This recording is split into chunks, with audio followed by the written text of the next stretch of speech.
কোনো কাজই ছোট নয় যদি তুমি করো তা সম্মান এবং ভালোবাসার সাথে। লোকে কি বলবে তা ভাবলে কি তোমার পেটের ক্ষুধা কমবে?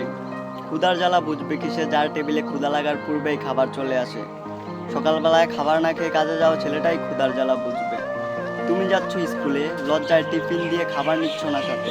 এদিকে দেখো, তোমার বয়সী ছেলেটাই কাজে যাচ্ছে, খাবার পাচ্ছে না খেতে। এই পৃথিবী সবার জন্য এক নয়। যার হাতে থাকে টাকা, অনেক সময় এই দুনিয়াটাও তার দিকে ঝুঁকে যায়, তাকেই বানিয়ে দেয় রাজা। অভাব মানুষকে শেখায় কিভাবে রুখে দাঁড়াতে হয়, নিজের কষ্ট চাপা রেখে হাসি মুখে বাঁচতে হয়। তাই বলি ভাই শোনো, যে কাজই করছো তুমি সে কাজে দাও মন। সফলতার দিন আসলে দেখবে সম্মান দিবে তোমায় খারাপ বলা তোমারই আপনজন। যে হাত আজ পরিশ্রমে মাটির ধুলায় ভরা, সফলতার দিন আসলে দেখবে সেই হাতটাই হবে সবার সেরা।